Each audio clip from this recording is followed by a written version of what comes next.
Bonsoir, analyse crypto pour la journée du samedi 1er mai 2019, 1er juin 2019, pardon. Alors, nous sommes, nous sommes sur le graphique du Bitcoin en 1 heure, donc horizon de temps 1 heure, ce qui veut dire que chaque bougie ici représente 1 heure de cotation.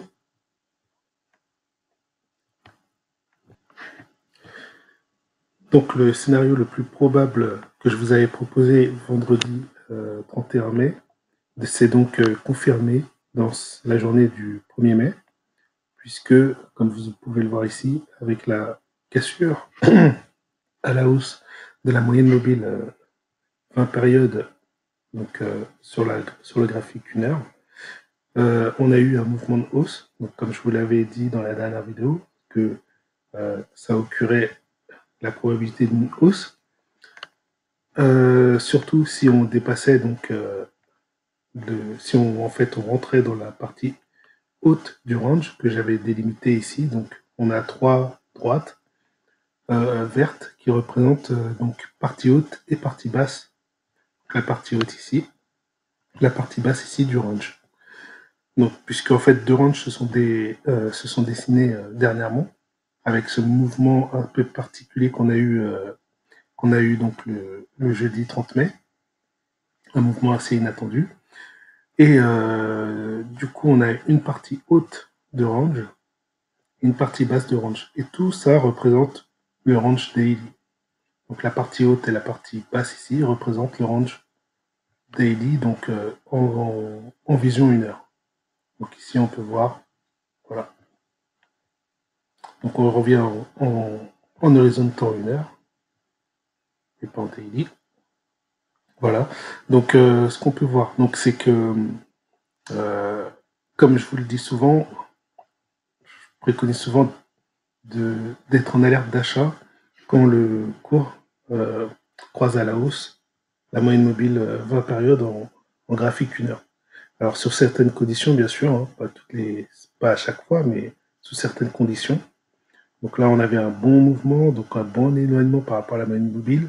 La moyenne mobile revient chercher le cours. Vous voyez, elle vient se rapprocher du cours. Et en plus, elle est en phase descendante. Et le cours, lui, il franchit à la hausse donc la moyenne mobile. En plus, il le franchit de manière assez nette. Donc on a une probable phase de hausse qui se prépare à court terme. En tout cas à court terme. Et comme je vous avais dit, que je voyais bien le cours monter, se consolider dans la partie haute. Et voilà. Donc là, il est en train de se consolider. Alors, il ne se consolide pas dans toute la partie haute, il se consolide ici. Voilà. Mais donc, il a franchi ce que je vous disais. Donc, voilà. Là, il est rentré vraiment dans la partie haute du range. Et pour l'instant, il consolide et on va voir ce qu'il va faire. Donc là, le cours de la moyenne mobile est revenu coller au cours. Maintenant, on voit qu'elle est corrélée avec le cours. Et donc là, il est vraiment très difficile de pouvoir se dire qu'est-ce que le Bitcoin pourrait faire, est-ce qu'il va monter, est-ce qu'il va descendre. Après, voilà, moi, du coup, je vais réagir en fonction simplement de ce que le Bitcoin va faire. Je ne me mets pas de... Je ne prédis rien, enfin, de toute façon, je ne prédis jamais rien, mais là, vraiment, je prédis rien. Je ne me mets pas de... J'ai pas vraiment de scénario plus probable l'un que l'autre. Ça peut très bien monter et aller rejoindre le haut, comme ça peut très bien descendre et aller dans la zone basse. Là, c'est vraiment de l'incertitude. Et d'ailleurs, on le voit depuis le franchissement qu'il y a eu le 31 mai, et ensuite qui a fait rentrer le Bitcoin dans le range, dans la partie haute du range. On voit que depuis qu'il est rentré dans la partie haute du range, il est en hésitation constante. Donc, malgré que ce soit une hausse, elle est très légère et elle est incertaine. Elle est pas du tout, elle n'a pas de force. Cette hausse-là n'a pas de force, elle est incertaine. Et là, on voit bien le cours de la moyenne mobile est vraiment en train de coller au cours. Donc, le cours il gravite autour de sa moyenne mobile. Donc, vraiment, c'est une phase d'incertitude. Donc, il peut très bien avoir un mouvement à la hausse qui décolle, comme un mouvement à la baisse. Ça peut consolider dans la partie haute encore, ça peut aller dans la partie basse et consolider en partie basse. Ouais, c'est vraiment incertain. On va voir en fait comment on se décante dans les heures à venir. Donc le Bitcoin pour pouvoir établir un moment un scénario en fonction de ce qu'on verra. Donc là, vous voyez ma zone d'alerte. Donc ici, je l'ai délimité voilà, autour de cette petite zone de consolidation, même de compression. Voilà, donc si le cours franchit à la hausse ici, eh ben, je serai alerté. Et s'il franchit à la baisse ici, je serai alerté. Et je verrai à ce moment-là ce que je fais. Pour le moment, je n'ai pas de lecture précise. Rien ne me permet de dire que ça puisse monter ou descendre. Voilà pour donc le Bitcoin, graphique 1 heure. Donc si par contre vous avez pris, si vous avez suivi un peu ce que je dis, vous avez acheté à peu près, je sais pas, au 83-45 après franchissement de la moyenne mobile, et ben vous avez pu effectivement engendrer un bon gain puisque normalement si vous avez dû couper à peu près vers ici, vers 85-10 à peu près, quand le cours donc a franchi la moyenne mobile euh, à la baisse. Donc là, c'était un signal de, voilà, de prise de bénéfice. Donc vous avez quand même pu prendre à peu près, enfin, en valeur dollar, à peu près de 80, ouais, 150 dollars à peu près, 160, sans compter ensuite les effets de levier, etc., pour ceux qui prennent des effets de levier.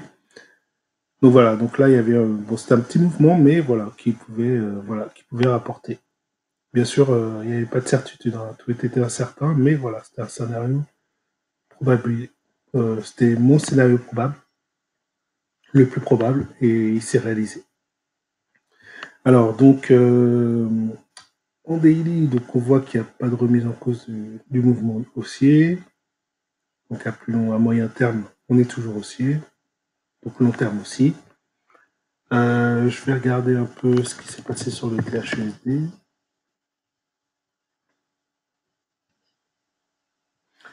Donc, sur l'Ethereum, qu'est-ce qu'on a sur l'Ethereum? Et bien, sur l'Ethereum, on consolide. On a eu un mouvement de hausse dans la journée. Et puis on a consolidé. Par contre, voilà, on consolide et ouais, on est vraiment dans le range que j'avais tracé. Et pour l'instant, on reste dedans. Donc à attendre un signal, donc soit percé par le haut du range, soit percé par le bas du range. Donc soit on perce, soit on, on franchit les 275 dollars sur l'Ethereum et ça peut augurer un mouvement de hausse, soit on franchit donc les 260, 261, 260 dollars à la baisse et ça peut augurer un mouvement baissier. EOS USD.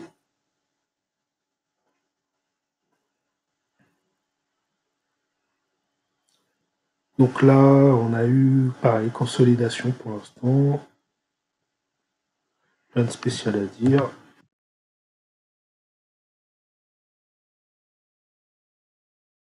Le Litecoin, consolidation.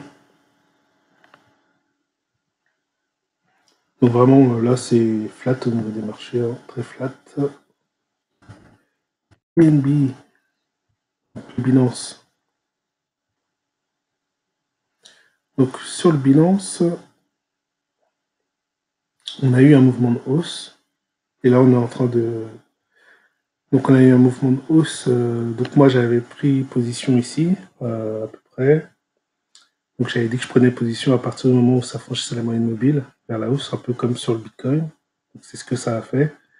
Donc, mon scénario, pareil, il s'est réalisé ici, puisque voilà, disons qu'on a pris, si on a pris à 31,80 par exemple, et ben on a pu clôturer à 32,33 presque. Euh, voilà, sachant que donc ça fait quand même voilà, une petite prise de bénéfice sur le Binance. c'est sympa. Voilà, bon, je vais pas m'éterniser dessus.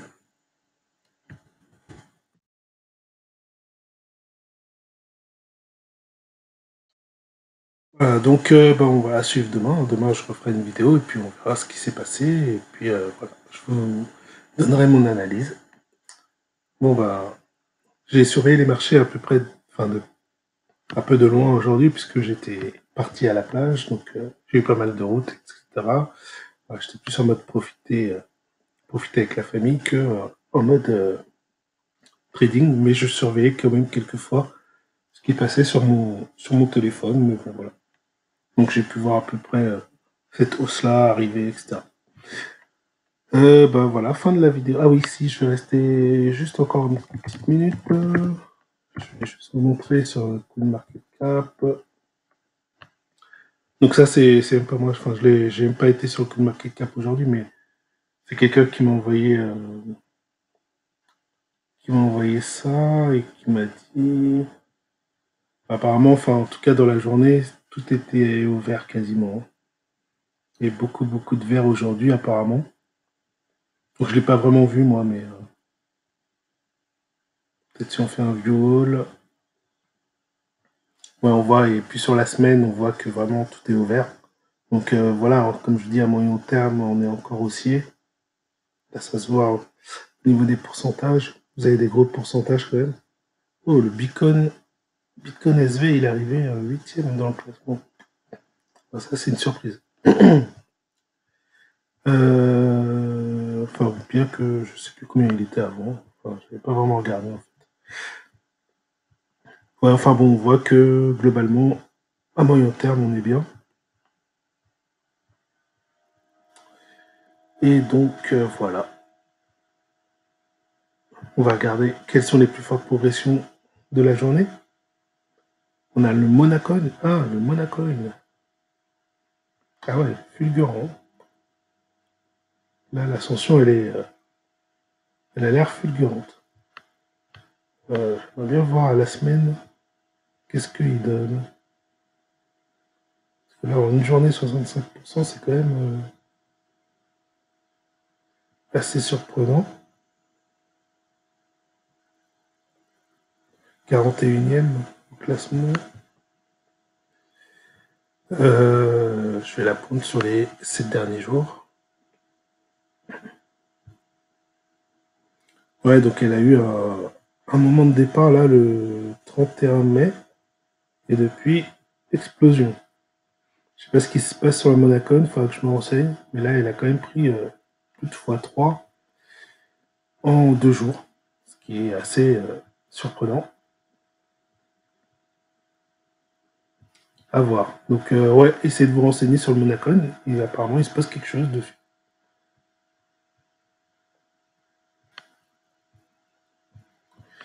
Alors ensuite, on a le Tron.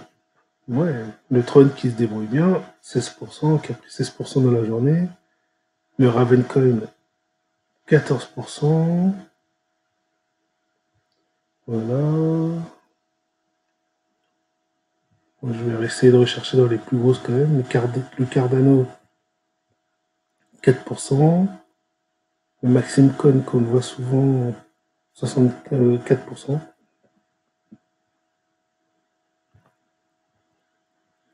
Voilà, bon après, on retrouve pas trop de grosses cryptos dans les plus gros